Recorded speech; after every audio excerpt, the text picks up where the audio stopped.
Romanos capítulo 11, del verso 11 al 25. ¿Lo tiene? Dice la palabra del Señor, hermanos. Dice: digo pues, ¿han tropezado los de Israel para que cayesen? En ninguna manera, pero por su transgresión vino la salvación a los gentiles para provocarles a celos. Y si su transgresión es la riqueza del mundo y su defección la riqueza de los gentiles, ¿cuánto más su plena restauración? Porque a vosotros hablo, gentiles, por cuando yo soy apóstol de los gentiles, honro mi ministerio, por si en alguna manera pueda provocar a celos a los de mi sangre y hacer salvos a algunos de ellos. Porque si su exclusión es la reconciliación del mundo, ¿qué será su admisión sino vida de entre los muertos? Si las primicias son santas, también lo es la masa restante. Y si la raíz es santa, también son las ramas. Pues si algunas de las ramas fueron desgajadas, y tú, siendo olivo silvestre, has sido injertado en lugar de ellas, y has sido hecho participante de la raíz y de la rica savia del olivo. No te jactes contra las ramas, y si te jactas, sabes que no sustentas tú a la raíz, sino la raíz a ti. Pues las ramas, dirás, fueron desgajadas para que yo fuese injertado. Bien, por su incredulidad fueron desgajadas, pero tú, por la fe, estás en pie. No te ensorbezcas, sino teme. Porque si Dios no perdonó a las ramas naturales, a ti tampoco te perdonará. Mirad pues la bondad y la severidad de Dios, la severidad ciertamente para con los que cayeron, por la bondad para contigo, si permanecieses en esa bondad, pues de otra manera tú también serás cortado. Y aun ellos, si no permanecieren en incredulidad, serán injertados, pues poderoso es Dios para volverlos a injertar. Porque si tú fuiste cortado de él, porque si tú fuiste cortado del que por naturaleza es olivo silvestre, y contra naturaleza fuiste injertado en el buen olivo, ¿cuántos más estos que son las ramas naturales serán injertados en su propio olivo? Porque no quiero, hermanos, que ignoréis este misterio, para que no seáis arrogantes, que en cuanto a vosotros mismos, que ha acontecido a Israel el endurecimiento en parte hasta que haya entrado la plenitud de los gentiles. Este es el tema número 23 de esta carta que hemos venido abordando texto por texto, ¿verdad? Nos hemos encontrado con algunos temas difíciles de poderlos nosotros entender y exponer. Y estos unos textos son unos de ellos, son difíciles de poderlos exponer, hermanos.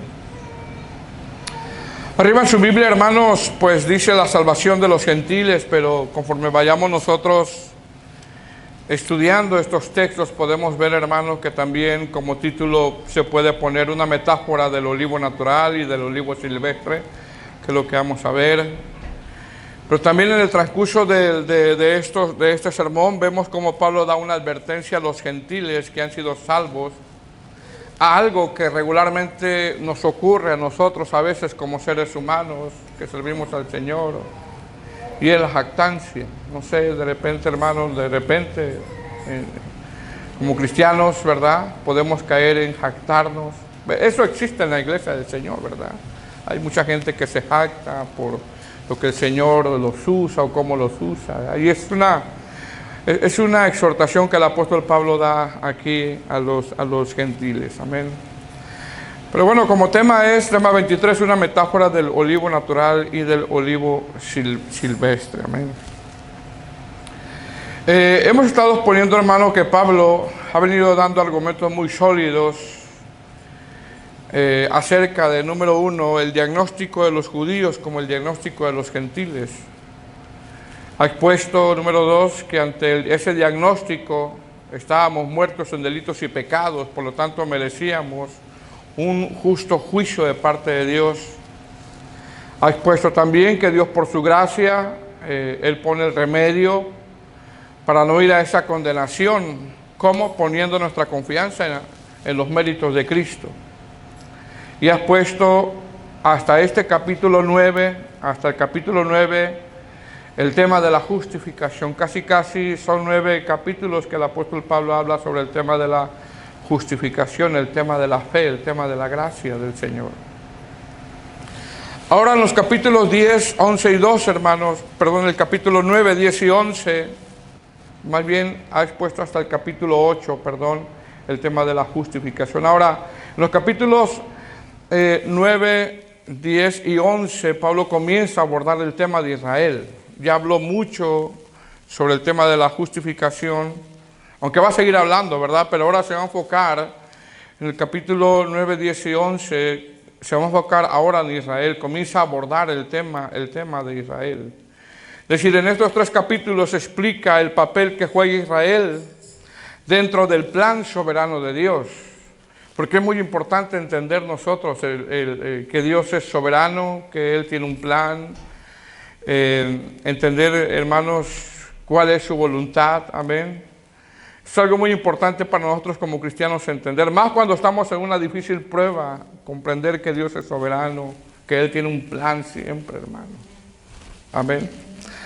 Entonces, en estos 3 capítulos, hermanos, 9, 10 y 11, comienza a abordar el tema de Israel.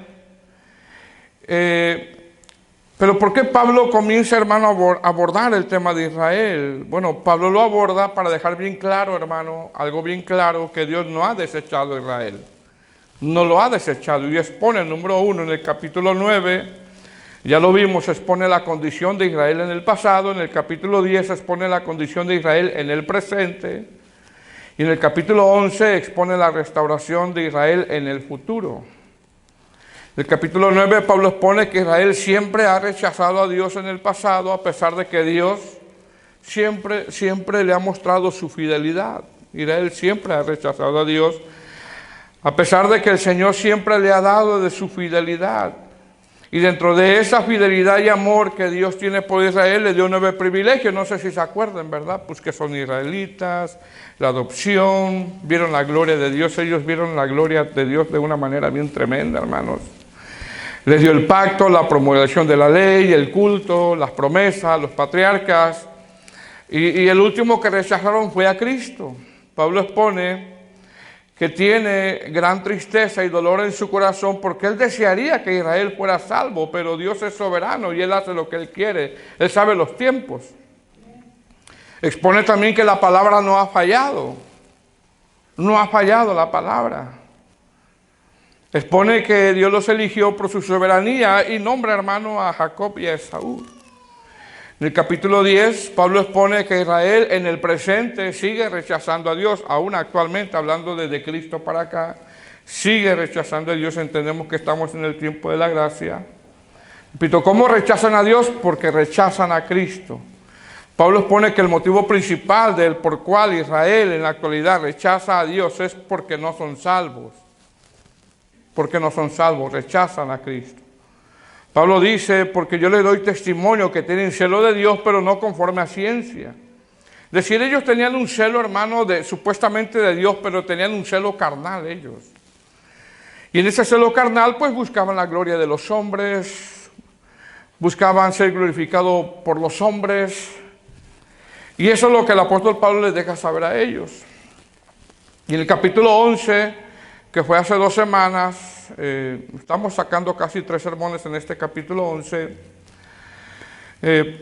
Pablo comienza a hablar ahora sobre la restauración futura de Israel. En el tema pasado que vimos del verso 1 hasta el verso 10, parece ser que vimos hasta el verso 10, vimos que Dios no ha rechazado a Israel, a pesar de que Israel siempre ha sido, pues difícil, hermano, ha sido infiel, con excepción de que Dios siempre tuvo un remanente y que con ese remanente Dios siempre llevó a cabo sus propósitos eternos. Fíjese qué tremendo, ¿verdad? Un remanente siempre habla de algo pequeño, hermano. Por eso yo lo sigo repitiendo, ¿verdad? Por lo menos en una casa, en un hogar, por lo menos uno tiene que ir para adelante, hermano. Uno. Uno, si los demás no quieren, por lo menos uno tiene que estar yendo para adelante, yendo para adelante. Qué bueno que todos, ¿verdad? Pero por lo menos uno.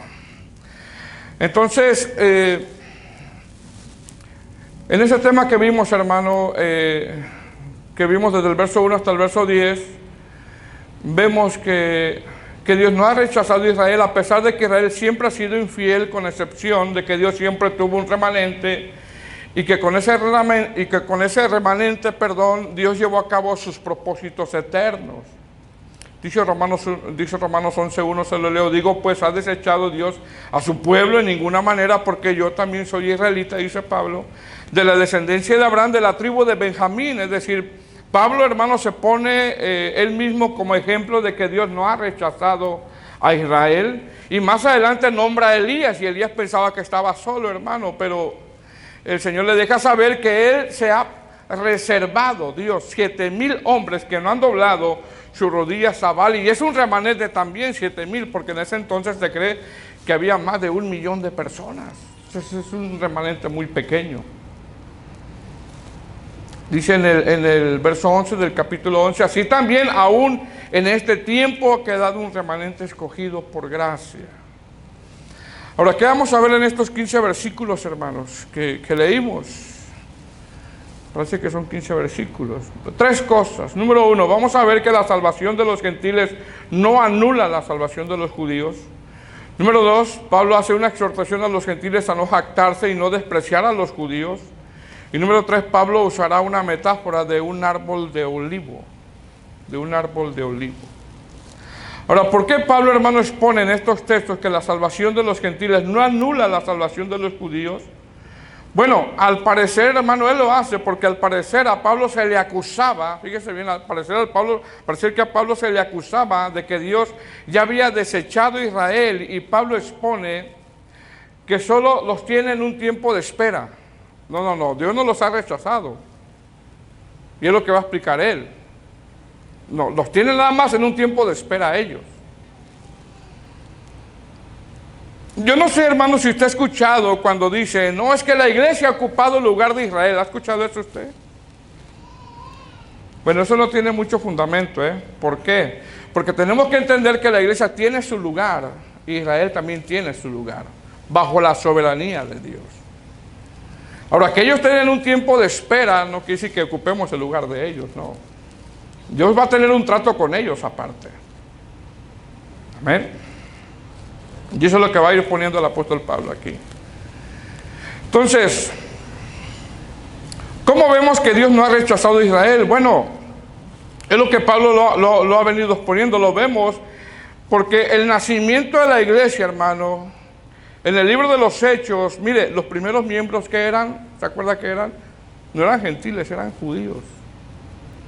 Los primeros miembros de la iglesia en el libro de los Hechos eran precisamente judíos. Entonces mire cómo comienza Romanos capítulo 11, verso 11. ¿Qué va a poner? Que no los ha rechazado, sino que los tiene en un tiempo de espera. Amén. ¿Lo tiene, hermanos? Dice, digo pues, ¿han tropezado los de Israel para que cayesen? En ninguna manera, pero por su transgresión vino la salvación a los gentiles. ¿Para qué, hermanos? Para provocarles a celos. Fíjense qué tremendo, hermano. Para provocarles a celos. La Nueva Traducción Viviente dice, ¿acaso el pueblo de Dios tropezó y cayó sin posibilidad de recuperarse? Y responde Pablo, en ninguna manera. En ninguna manera. Es decir, Pablo, hermano, ha venido generando, fíjese bien, no sé si se ha dado cuenta, ha venido generando en sus argumentaciones varias preguntas retóricas. Él avienta la pregunta retórica y él mismo la contesta. ¿Por qué lo hace? Lo hace para responder, hermano, cuestionamientos, preguntas, dudas que se puedan generar, hermano, en base a lo que él ha venido exponiendo, que se puedan generar en las mentes de los que van a escuchar esta carta. Como decir, voy a decir esto, dice Pablo. Pero ellos van a pensar esto. Bueno, voy a responder esto otro. O sea, es como que se adelanta a él. Como que se adelanta a él. ¿Sí me explico, hermano? Ahora, el propósito de esta pregunta del versículo 11, hermano, es establecer si el tropiezo de los judíos o de Israel, que tuvieron en Cristo, porque tropezaron en Cristo, fue un tropiezo total, de manera que ya no tienen ninguna posibilidad de levantarse. La respuesta de Pablo es, ¿qué dices? En ninguna manera. La palabra en ninguna manera, hermano, es la forma más enérgica en griego para decir no.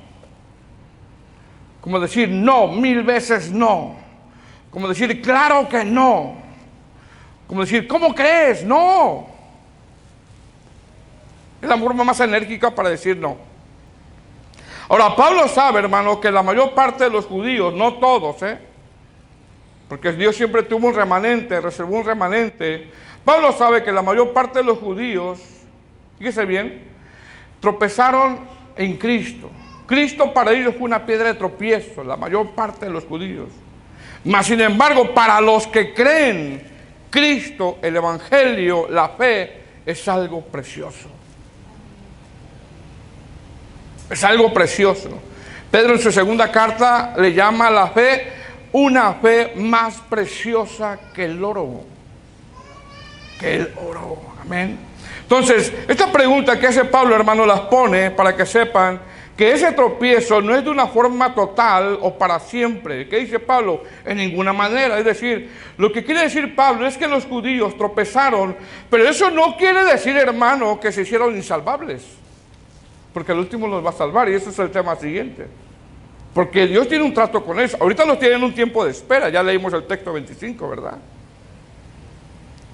Mire la fidelidad del Señor, Entonces, cuando Pablo dice en ninguna manera, lo que está diciendo Pablo es que Israel o los judíos tropezaron en Cristo. Eso no quiere decir que se hicieron insalvables, no, en ninguna manera. Porque pregunta, les voy a hacer una pregunta, hermanos. ¿Quién de los que estamos aquí, usted mismo se va a responder, quién de los que estamos aquí pusimos una fuerte resistencia cuando cuando alguien les predicó el Evangelio? ¿Quién? ¿Quién? Cuando éramos inconversos. ¿Quién de los que estamos aquí, hermano, pusimos una fuerte resistencia cuando alguien le predicó el Evangelio? Quizás su esposa conoció primero al Señor y el esposo no quería primero. No, yo no, vete tú. A mí no me traigas los aleluyas a la casa. ¿Me explico, hermanos? Porque quizá podemos haber aquí personas, hermanos, que cuando nos predicaron el Evangelio pusimos resistencia. Unos no, otros sí. Quizá el esposo no quiso y pasaron los años y no quería, o la esposa. No sé, hermano. Pero la pregunta es, ¿fue insalvable a pesar de que se resistía? Quizá usted llegó a pensar, no, este nunca se va a salvar. Es que son los pensamientos de nosotros, hermanos. Y eso puede estar pasando también con nuestros hijos. No, es que ¿cuándo se va a salvar? Es que son nuestros, hermano, es que son nuestros pensamientos. Son nuestros pensamientos. ¿Cierto? Entonces, ¿qué nos enseña esto? Que a los que Dios quiere salvar, hermano, van a terminar sirviéndole. En el tiempo del Señor, pero van a terminar si Dios ha decidido salvar a su hijo, a su hija, no sé, hermano. Usted quisiera que ya, pero hermano, es en el tiempo del Señor. Y si Él los va a salvar, hermanos, van a terminar sirviéndole. Quizás está predicando, quizás hasta el Señor los llama al pastorado. Nosotros no sabemos, hermano, nosotros no sabemos lo que va a hacer el Señor.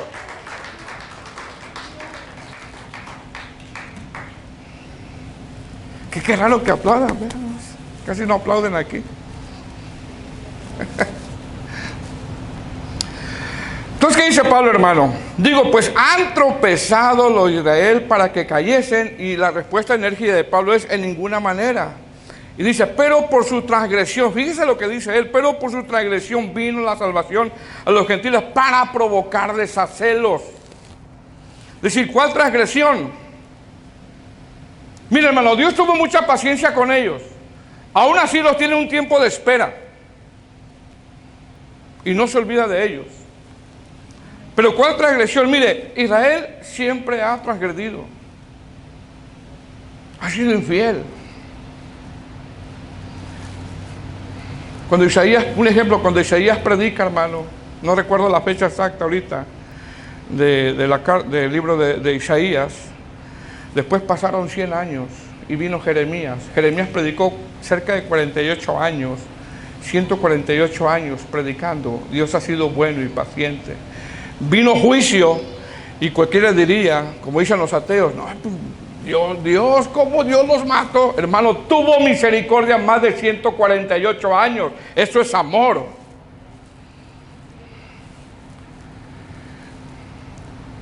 Y hacían lo malo delante de los ojos del Señor, y Dios los disciplinaba y los restauraban. Y después hacían lo malo de nuevo delante de los ojos del Señor, y Dios los disciplinaba y los recogía y los amaba. Y de nuevo hacían lo malo delante de los ojos del Señor. Así estaba Israel, ¿verdad? Más en el tiempo de los jueces y en el tiempo de los reyes. Y Dios, hermano, los disciplinaba, les mandaba reyes, les mandaba enemigos y los disciplinaba. Y luego que los disciplinaba, los recogía y los amaba. Pero cuando rechazaron a Cristo, después de que rechazaron a Cristo, ya Dios guardó silencio. ¿Se da cuenta usted que antes les mandaba profetas? ¿Se da cuenta que ahorita ya no les manda? ¿Sabe por qué? Porque rechazaron a Cristo. ¿Y sabe cuánto tiempo lleva de silencio con ellos el Señor? Más de 2000 años.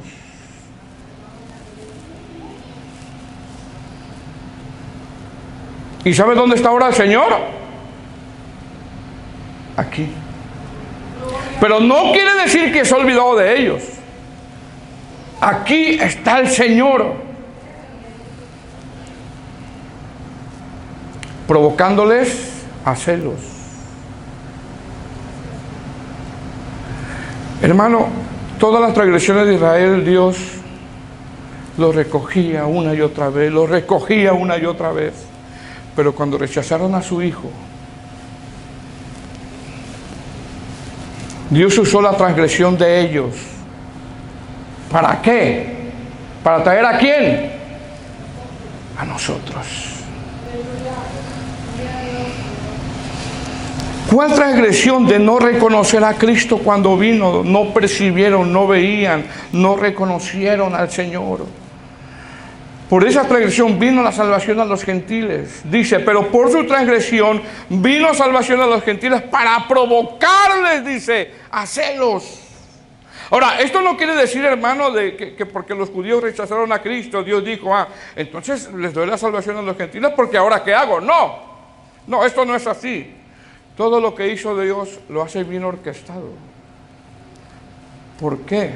Porque Dios sabía que iban a rechazar al Mesías.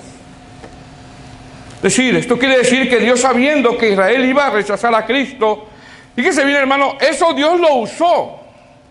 Lo usó para traer salvación a los gentiles. Y una vez que trajo salvación a los gentiles, les iba a provocar a celos. ¿Pero a celos qué? A un celo santo, a un celo reverente. Repito, mire bien, Israel, hermano, siempre ha resistido a Dios, siempre ha rechazado a Dios.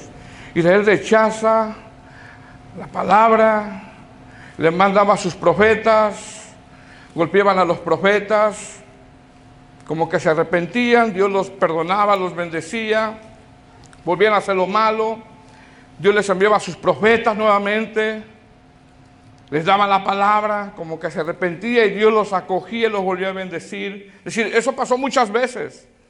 Mas, sin embargo, cuando Israel, repito, rechaza a Cristo, Dios dice, entonces ahora se van a esperar por un tiempo. Se van a esperar por un tiempo.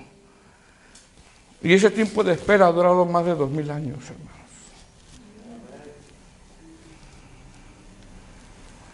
Ya no le mandó profeta. El canon está cerrado. Ya no le mandó profeta.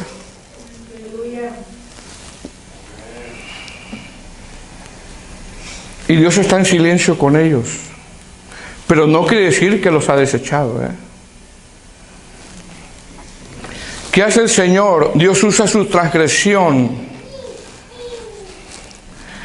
para provocarles a celos. Es decir, el Señor al traer salvación a los gentiles, ahora Israel los iba a poner en un tiempo de espera y les iba a mostrar que ahora Dios tiene una relación con los gentiles.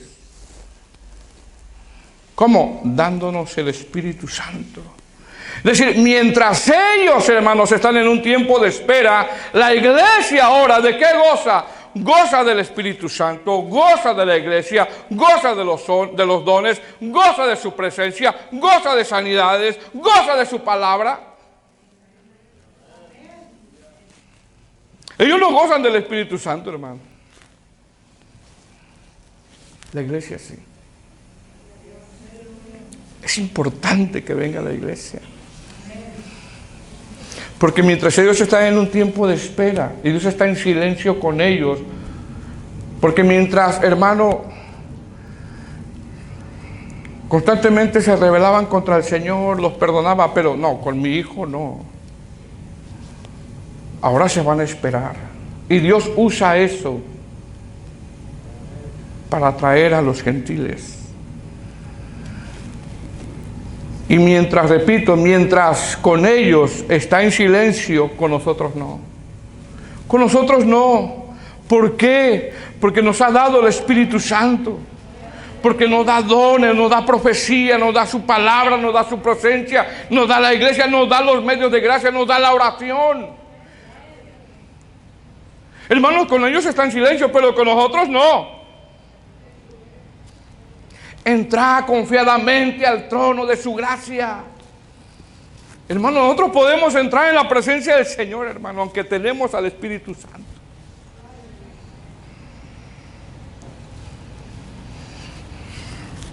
Dice el verso 1, digo, pues ha tropezado los de Israel para que cayesen en ninguna manera, pero por su transgresión vino la salvación a los gentiles para provocarles a celos.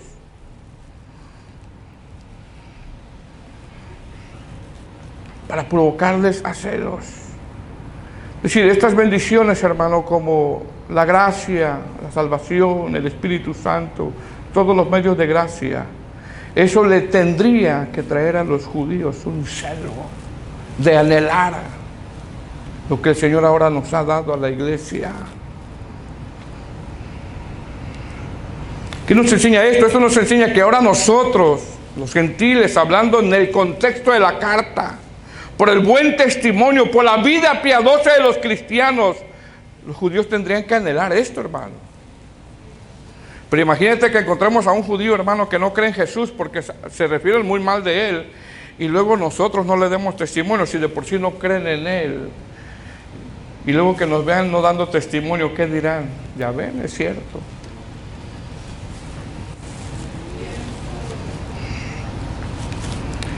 Verso 12.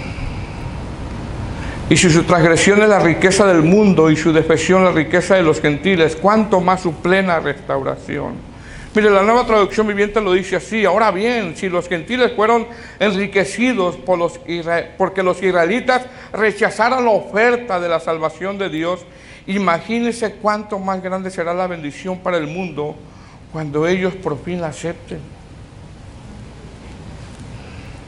¿Por qué, hermano? Porque siempre el plan de Dios era usar a los judíos. Ese siempre fue el plan de Dios. Y no es que el plan fallara, Dios orquesta todo. Pero Dios les mandó a ellos, a los judíos, les mandó a Israel, les mandó que ellos predicaran. Que ellos predicaran. Dios les mandó a ellos que ellos predicaran para atraer a los gentiles y conocieran a Dios.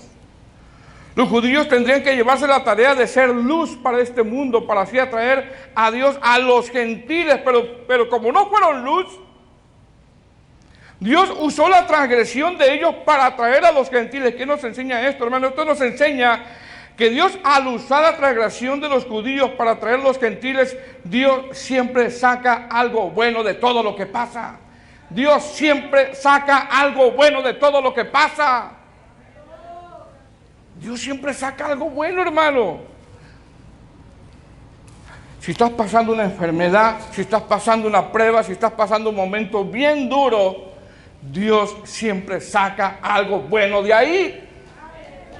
Lo que pasa es que no lo entendemos en el momento. No lo comprendemos. Pero es lo que está poniendo el apóstol, que ellos tienen un tiempo de espera. Y a nosotros no.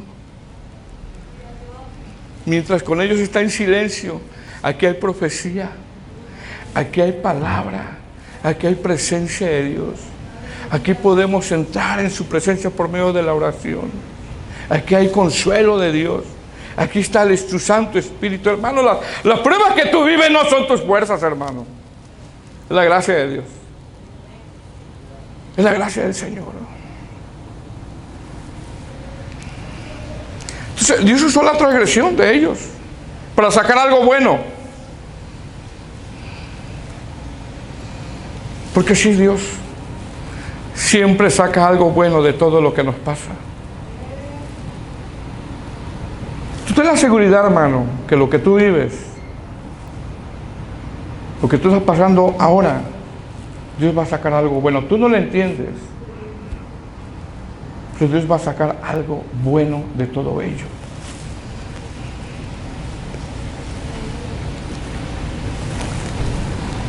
Lo que pasa es que a veces no le pedimos dirección a Dios, hermanos.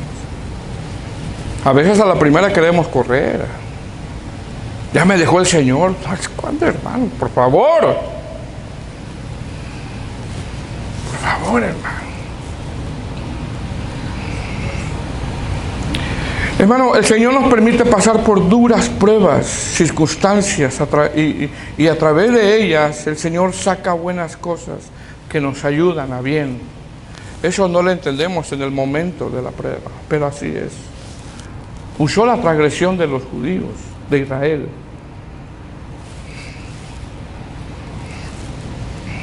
Ahora, Pablo, hermano, ha venido exponiendo que el tropiezo de Israel en el Señor Jesús, Dios la usó para traer a los gentiles. Ha venido exponiendo que ese tropiezo que tuvieron no quiere decir que están desechados. No, es que Dios es fiel y es bueno, hermano. Dios es muy bueno, pero también es severo, porque más adelante lo dice Pablo. Y ha venido exponiendo que ese tropiezo no los hizo insalvables. Fíjese qué tremendo, hermano, no los hizo insalvables. Mas, sin embargo, algo me llama la atención, cómo les pone la nueva traducción viviente. ¿Por qué? Porque Pablo sabe que los judíos rechazaron al Mesías, pero el día que lo acepten y reconozcan que Cristo es el Señor, dice Pablo, ¿cuánto más va a ser de bendición? ¿Cuánto más van a ser de bendición para el mundo cuando acepten al Señor?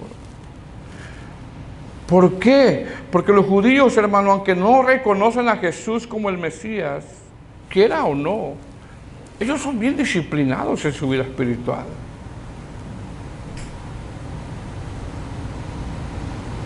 Imagínense como cristianos.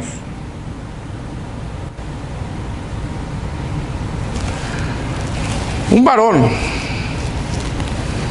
Pablo, casi conquista toda Asia.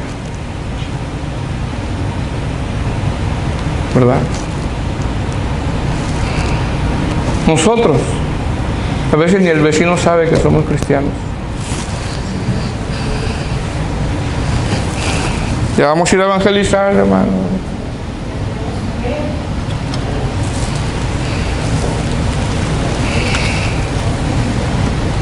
Verso 13. Dice, porque a vosotros hablo gentiles. Ya le está hablando a los gentiles, como que le está hablando a los judíos y ahora le está hablando a los gentiles. Porque a vosotros hablo gentiles, por cuanto yo soy apóstol a los gentiles, honro mi ministerio. Es decir, como que Pablo, hermano, le está hablando a los judíos, pero ahora se dirige a los gentiles que han sido salvos por la gracia de Dios.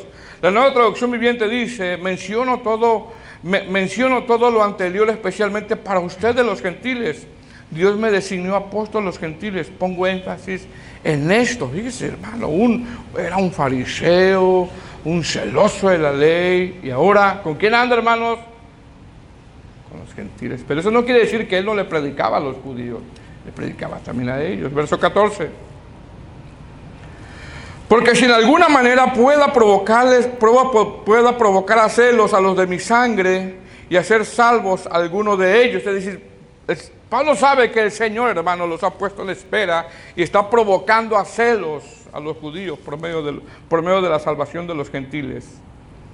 Y por eso dice Pablo en el verso 14, por si en alguna manera pueda provocar a celos a los de mi sangre y hacer salvos a algunos de ellos. Es decir, Pablo, hermano, como predicador, sabe que él no puede salvar a nadie. Porque un predicador no puede salvar a nadie. No puede. El que salva es Cristo, el que salva es el mensaje. El que tiene el poder es el mensaje. Un predicador nada más es un mensajero, nada más. Es eso, un simple mensajero. Bob Washer dice que es como un de esos que trabajan como un cartero, ¿verdad? Que llegan, está una carta y te la entrega y ya es todo. Que te la tiene que entregar tal y como está.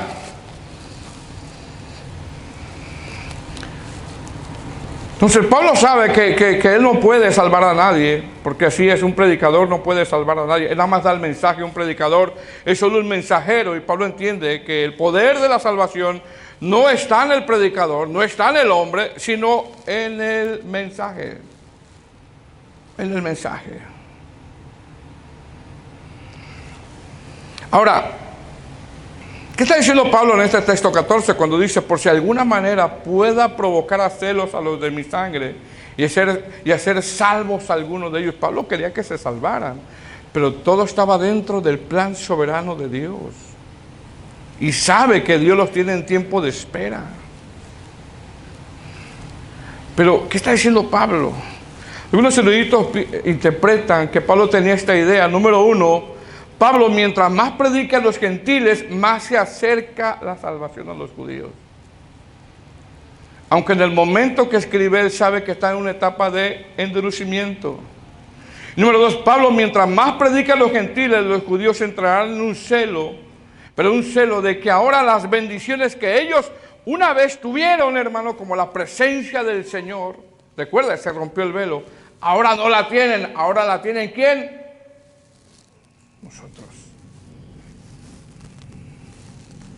Nosotros, la iglesia. Amén. Verso 15 dice, pero si su exclusión es la reconciliación del mundo, ¿qué será su admisión sino vida de entre los muertos? La Nueva Traducción Viviente lo dice, pues si el rechazo de ellos hizo que Dios ofreciera la salvación al resto del mundo, la aceptación de ellos será algo aún más maravilloso. Será vida para los que estaban muertos. Amén. Ahora, hermanos, desde el verso 16 hasta el verso 24, fíjese bien, el apóstol Pablo va a usar dos metáforas, una la de la masa y la otra la del árbol de olivo. ¿Cuál es el propósito de usar estas metáforas? Número uno, el propósito es mostrar que Dios no ha rechazado a Israel. Y número dos, es mostrar que los gentiles no se deben de jactar por el hecho de que ahora ellos gozan de las bendiciones que en un tiempo tuvieron los judíos. Ese es el propósito de estas metáforas que va a usar el apóstol Pablo. Porque aunque no lo crea, hermano, o sí lo cree, dentro del cristianismo, a nivel general, muchos cristianos que Dios los usa, se jactan. Hay mucha jactancia. Ay, es que a mí Dios me usa. Cuando los toco, se jactan. Es que yo prediqué y se salvaron tanto. Se jactan. Se jactan. Dice el verso 16. Si las primicias son santas, fíjese bien, las primicias son santas, también lo es la masa restante. Y si la raíz es santa, también son las ramas. Fíjese lo que es Pablo. ¿Qué está diciendo Pablo? Pero está diciendo del cuidado de que ahora los gentiles no caigan en jactancia y no caigan en antisemitismo. ¿Qué es un antisemita? Pues es un enemigo de los judíos. Con el pretexto de mataron al Señor Jesús, ahora no los queremos. Y eso ha existido. a través de la historia. Ha existido. Pero mire lo que dice. Si las primicias son santas, las primicias es parte de un todo, es una porción apartada, es algo para el uso del Señor. Es decir, Pablo le está diciendo que por ese remanente, específicamente está hablando de Abraham, hermano, por ese remanente, que Dios se ha guardado, no se olvida de ellos. No se olvida de ellos. Y aquí habla en estas dos metáforas, una lo dice de una manera muy corta y la otra un poquito lo extiende más acerca del árbol de olivo, cuando habla de la masa y de la raíz. En esta metáfora, mire bien, la raíz son los patriarcas, hablando en sí de Abraham. De Abraham. Las ramas naturales son los judíos. El olivo silvestre son los gentiles, y ahorita lo vamos a ver. Y el olivo en general es el pueblo de Dios, hablando del remanente. Quien traiga la Nueva Traducción Viviente lo explica un poquito mejor, y usted le puede ver mejor. Verso 17. Pues si algunas de las ramas fueron desgajadas, y tú siendo olivo silvestre, ¿quién es el olivo silvestre, hermano? Nosotros. ¿Verdad? Dice, pues si algunas de las ramas fueron desgajadas, y tú siendo olivo silvestre, has sido injertado en lugar de ellas, y has sido hecho participante de la raíz y de la rica savia del olivo. Verso 18, no te jactes contra las ramas. No sé si me está entendiendo la idea. Y si no me está entendiendo la idea, pues es todo lo que puedo hacer, hermano.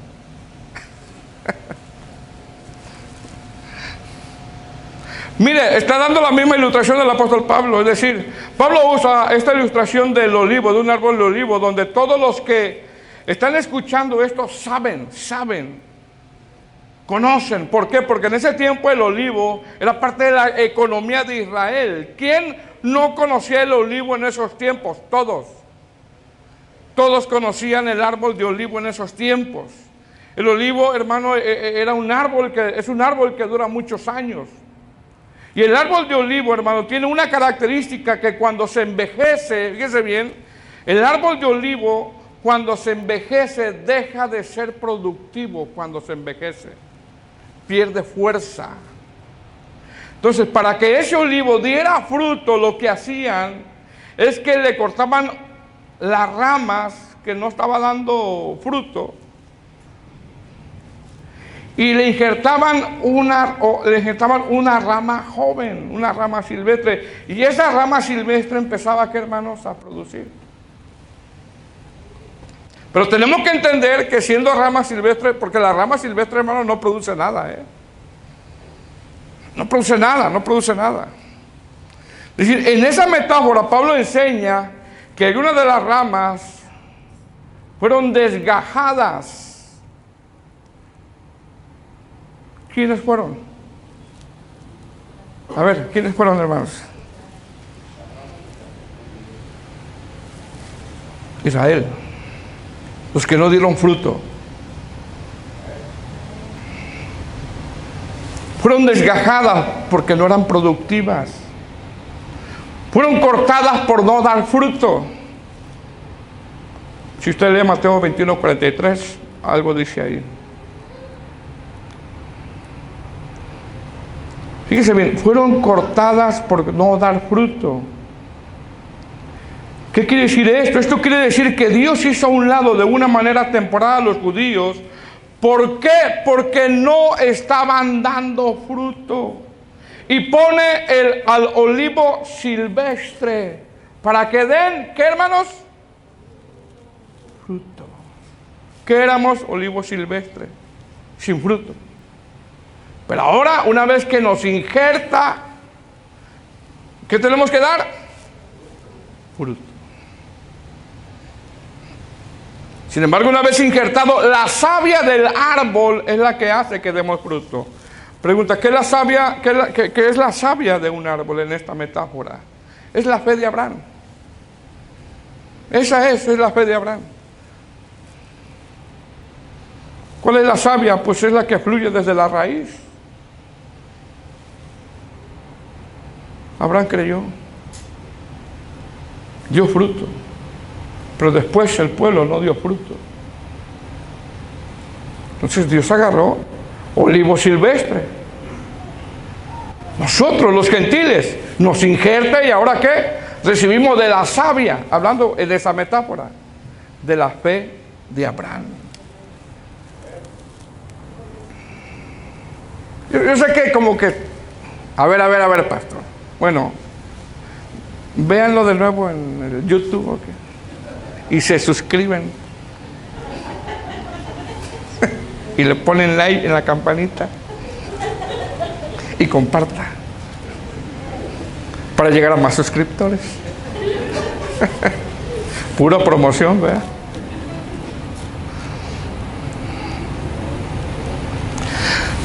Hermano, la comparación que está dando Pablo es, le está diciendo, no se jacten ustedes. No se jacten. Nos está hablando ahora a los gentiles, que no nos jactemos. Porque aunque con ellos Dios está en silencio y lleva más de 2000 años. Y si Dios les habla a ellos, nada más es a través de los predicadores que andan allá predicándoles salvación, pero no quieren. Entonces dice, entonces espérense. Ahora mi tiempo es ¿con quién? Con los gentiles. Les voy a dar el Espíritu Santo. Les voy a dar la palabra. Les voy a dar la profecía. Les voy a dar mi presencia. Les voy a dar dones espirituales. Les voy a dar sanidad. Les voy a dar consolación a los gentiles. Pero nos ha injertado a la raíz. ¿Quién es la raíz? En esta metáfora es la fe de Abraham. ¿Y tenemos que dar qué, hermanos? Fruto.